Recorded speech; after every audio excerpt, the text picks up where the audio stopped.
and my sad bitch hours. Have I mentioned that I love Penelope Douglas? But I am just emotionally fragile in life, so physical books, yay. Where's my pen? Hello, it's officially August. Somehow, I don't know how that happened. I'm just gonna not dwell on that too much because that's concerning. But it's officially August, so I'm gonna run through all the books that I read in July. I read 17 books, I think. It was a pretty good reading month. Let's go. So a main event of my July was the release of Nightfall by Penelope Douglas. Now, if you know me, you know Penelope Douglas is one of my faves. I love every Penelope Douglas book, and I just think she knows how to do a good dark romance, which I love. And the Devil's Night series is one that I'd read the first 2 books for a couple of months ago, and the final instalment was coming out at the end of July, and obviously I needed it. So what I did this month was I read all of the Devil's Night series. Okay, so that's Corrupt, Hideaway, Killswitch, Conclave, and Nightfall. And I enjoyed every second of it. So Nightfall came out on the 24th, I believe, so I was kind of working on a 1 book in the series a week roughly in July, and I just love this series. Like I said, I'd already read Corrupt and Hideaway before, but I reread them because I really enjoyed them. Then I read Killswitch, I read Conclave, which is the novella, and then Nightfall, which was a massive book. It was like 620 pages or something insane. Like, that's an insane page number for a romance, in my experience, but I loved it. I mean, I haven't really looked at many reviews of what people thought of it, but I can imagine a lot of people were probably put off by the size of the book. I, however, was not, because I love all the characters in this series. I think they're amazing. I love it. It's a guilty pleasure. What can I say? I have nothing bad to say. I just enjoy them. They're fun. They're ridiculous at times. But I like them. And the characters are just great. Oh, but it did end on a bit of a cliffhanger, and she doesn't plan on writing anymore. Which is kind of frustrating, but I'm fine with it. It's like, I like that it's all done now, and I'm probably gonna end up rereading it some point this year again, because it's one of my absolute favourites, and I just love Penelope Douglas. Continuing the romance theme, I also read Tell Me Pretty Lies by Charlie Rose, which I got on Kindle Unlimited. Just kind of your average new adult enemies to lovers romance situation. It was fine, nothing particularly special. I think I gave it 3 stars, maybe 3.5. It was fine. Like, I have no complaints about it, but it was nothing really special either. If you're looking for a romance on Kindle Unlimited, go for it. It's fine. I have nothing bad to say, but not my favourite. But it wasn't bad either. I also read Go Deep by Rilsey Adams, which is a short, what do you call it, a short story? I don't know, it's a shorter story. I think it's like 200 pages, maybe less. I've seen this one on Twitter a lot recently, and I was like, you know what, again, Kindle Unlimited, it's quick, it's easy, chuck it on. Like I said, it was really short, it was a really fast read, and it was really cute actually. So it's about an erotic romance author who, she's hit kind of a slump. She hasn't been in a sexual relationship for a while. She's just kind of about her writing now, and she decides the classic. She has her best friend, and she's like, hey, can you help me out, get me out of this funk? And feelings happen, and it was cuter than I anticipated it to be, and I really enjoyed it. It was a lot of fun, and like I said, it was really fast. I would highly recommend it if you're just looking for something not going to take you very long. Good romance. I like the relationship between the two of them, friends to lovers situation. Yeah, it was just fun. I think I gave it 4 stars. It was good. I enjoyed it. Then I read Meet Cute Club by Jack Harbaugh. This was, again, I think I gave this I might have given it a 2.5 actually. This was one, I've seen the cover around a lot. It's a very nice cover, I like it a lot. And I don't think it was a bad book. Okay, so first of all, I should probably talk about what the book's about, shouldn't I? You have, I can't remember the names, but it is a gay romance, and you have one of the characters works in a bookshop, and he's kind of grumpy, and he has like stuff going on. And the other character, he reads a lot of romance, he's into his romance novels, and he has a book club called a Meet Cute Club, and that's kind of dwindling, and he's struggling with that. They meet, kind of clash to begin with, and then, you know, the relationship goes from there, which I liked the relationship, but what I found with this book was we didn't get to see a lot of the development of the relationship. So when they first meet, it is in the bookshop, and the guy who works in the bookshop kind of teases him for his romance novels, and then he shows up at the Meet Cute Club, and I really wanted to see how that club meeting would have gone, but as soon as he kind of showed up and they had the interaction on the door of like, what are you doing here? When he goes in, the chapter ends and then the chapter just moves on, and I would have loved to have just seen more of that kind of, because that would have been their first real encounter, and I would have really liked to have seen how that went. And then things move on, and something I feel like everyone knows that I love is kind of written communications between characters. I love when books show me texts or emails or letters. There's just something about it that I just love. It just does it for me every time. It's the best. I love it a lot. And in this, after they kind of begin their relationship and they exchange numbers, it's just kind of briefly mentioned that they've been texting every night and sharing memes with each other, and I was like, I want to see that rather than just it be mentioned in passing, you know? So I kind of would have liked to have seen more of the development of the story, so I didn't really enjoy that. And also it was very cheesy. If you're into your cheesy romance, I think you'll like this. It was definitely, look, it wasn't bad. I didn't dislike it. I don't have bad things to say about it. It just wasn't for me personally. It didn't have the elements that I look for in my romance, but I could definitely see people enjoying it, and I would recommend it to other people. Lastly, in Kindle Unlimited Romance this month, we have The Guy in the Middle by Kate Stewart. I think I've mentioned before, I read The Guy on the Left and The Guy on the Right, and I really enjoyed them. The Guy on the Left is my favourite. 5 stars, really good, would recommend. The Guy in the Middle came out not very long ago, I feel, and I thought, why not finish the trilogy? This one was not great. I don't know what it was about this one. It just didn't even really feel like it was part of the same series. I don't know. It was very much one of those kind of relationships where it's like wrong place, wrong time, miscommunication, and back and forth of will they, won't they kind of thing, which for me, I'm not really into. It just kind of dragged a bit because it was just every single time they would kind of get together and you'd be like, yes, finally, something else would happen, and they'd split up again, and it was like, ugh, it was just kind of a slog at one point, so wasn't my favourite. Wouldn't really recommend it. I did like the epilogue. The epilogue kind of went through everyone from the first and second books too, and it was nice. It was a nice wrap up of everyone, but the overall story of this one wasn't really my favourite. I liked the characters, and I liked them in the relationship together. It was just frustrating to read, and I'm not really into that. I don't know. It's just kind of you know, I wouldn't reread it. Like, I might reread the other two, but this one I'm not in a rush to get to again. Okay, next we have some physical books, yay! I did a reread of Heartstopper Volume 1, and then I also read Heartstopper Volume 2.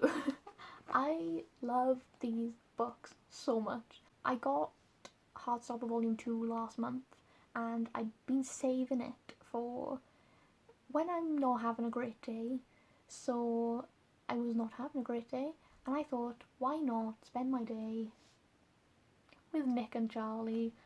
Oh, I just love them. If you haven't read these, you are missing out because they are just, oh, so much joy in so few pages. I devour them. They're incredible. They are adorable. I cried reading the second one. I can't even remember why I cried, but there was a point where I was shedding tears. But I am just emotionally fragile in life, so... But these, I feel like everyone knows about these. Everyone knows these are just great. They're graphic novels, and I just love the illustrations in them. And let me try and find a cute one. Like, look at this. Look at this in love thing. Oh, the illustrations are incredible, and the story is just so good. And oh, I love my babies. I need volume 3 and also Nick and Charlie, the novella, like ASAP. So if anyone wants to just, you know, get them for me. Yeah, just joy, joy, joy, happiness, wonderfulness, all the things. On the other end of the scale of emotions, I tackled The Song of Achilles by Madeline Miller this month. This book is incredible. I haven't really read much Greek mythology, and I really want to get into it, and I had a real moment last month where I was like, I want to read more Greek mythology. And I've seen Madeline Miller's books countless times, particularly this one, and I knew it was going to be a heartbreaker, but I was still not prepared. Here's a picture of me crying. I cried for a solid 20 minutes after reading this. Like, I was a mess for a while. But anyway, it was incredible, 5 stars and one of my new favourite books, but oh, it just ruined me. It absolutely ruined me. In the best way. Here's a fun story for you. So I bought this last month, and I was planning on reading it soon, but I wasn't sure when, and then Taylor Swift dropped Folklore. And I was listening to it, and I was like, I am in my sad bitch hours. I want to read something that's going to rip my heart from my chest, crush it in its bare hands, while I listen to Folklore. And it happened. It was everything I could have asked for. So I was looking for something that was going to make me sad, and my friends were like, oh, I've heard The Song of Achilles is sad, or they'd read it and told me it was sad. So I was like, okay, it is time. And it was great and wonderful. The writing in this book is beautiful. Some of the quotes from this book are just so... I really wish I'd tabbed it. I don't often tab books, but I really wish I'd tabbed this one. Any excuse to reread, I guess. I will tab this at some point, because it was... I was reading bits out to my boyfriend as I was reading it, and it was just, oh, the relationship between the two characters in this book is, oh, it's so good, it's beautiful, and oh. Anyway, this, if you haven't read it, highly, highly, highly, highly, highly recommend you do. For something that I didn't necessarily enjoy so much was City of Glass by Cassandra Clare.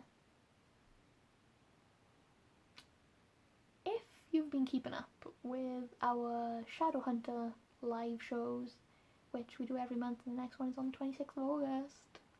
If you've been keeping up with these live shows, you will know my thoughts. I don't like this series. Not even a little bit. I am struggling with the Mortal Instruments series as a whole.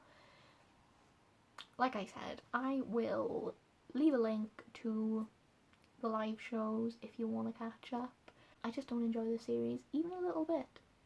Like, I think the characters are stupid, I hate them. Like, there's so many points where things in the plot are so painfully obvious, and then people find out and they just like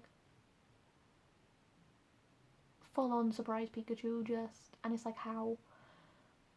They're all so stupid. Anyway, also the plot, I don't really care about it. The villains are always so cheesy and bad. I feel like Cassandra Clare tries really hard to be like, ooh, teenagers, am I right, guys? And it's just, doesn't do it for me, but, you know, it's fine. I just don't really like it. Is it the worst thing I've ever read? No. But I don't like them. Anyway, we're going to be starting the Infernal Devices soon, well, this month. This one I'm more excited about because I know nothing about what happens in this series and I think I'll prefer it. Hopefully. I'm holding out hope and I'm scared. Another one that wasn't quite so successful was Warstorm by Victoria Aveyard. This wasn't bad, it just... So first of all, the book is kind of huge. It's like 600 and something pages, which again, I say this all the time, but like that's a lot of pages. Obviously I'd read the first 3 books, I enjoyed the series as a whole. The first book and the third book were my favourite, I really enjoyed those. The second one was kind of but the last one...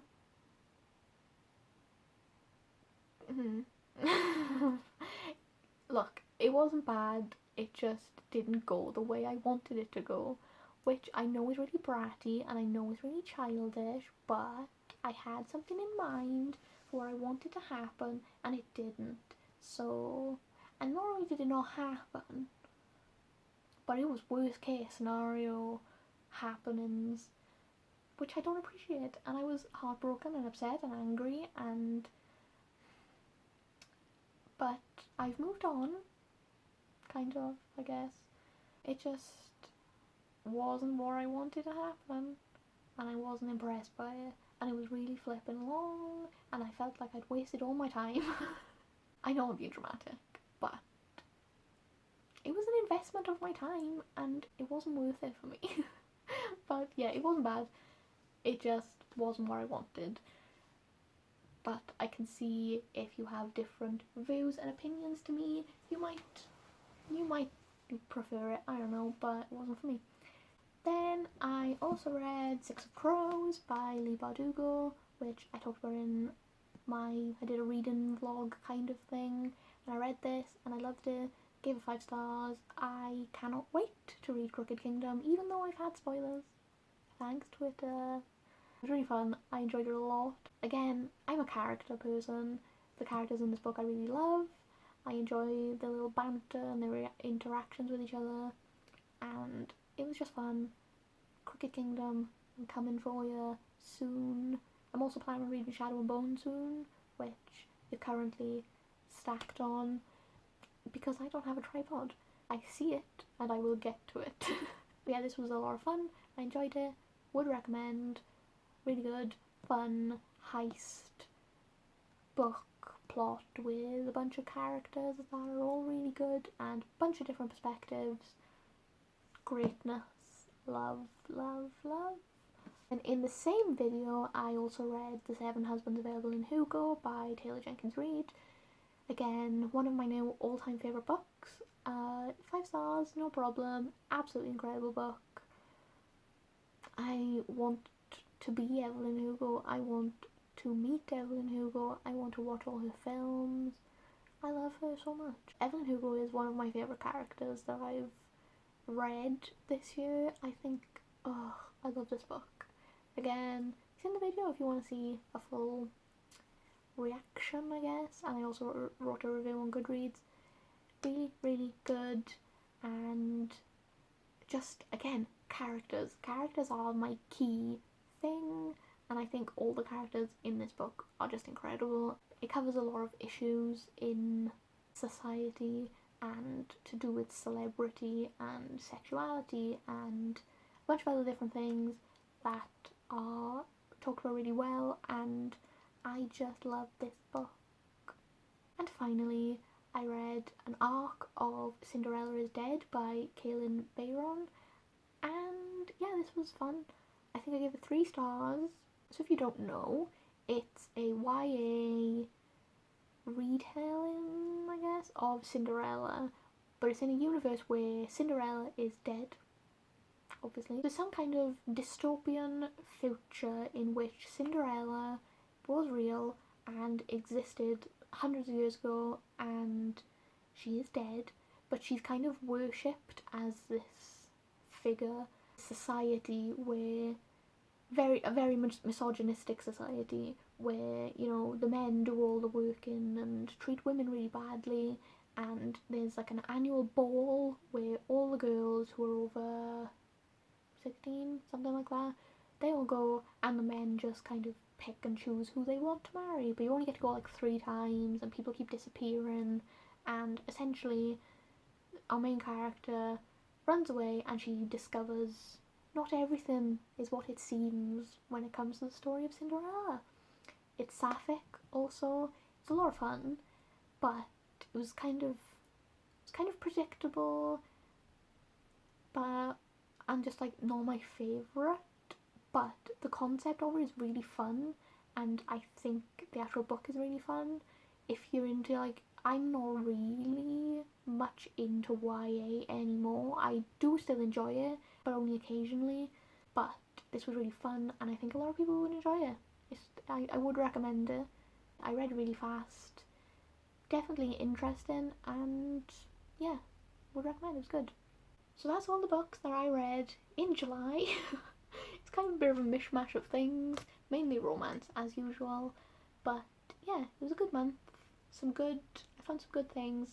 Maybe some not great things, but regardless, I think now in August, I don't really have a set TBR. I don't really do TBRs, but I know obviously I'm going to be reading Clockwork Angel for our live show. What else am I going to read?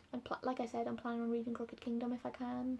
I might be reading Mistborn, the first book this month, maybe.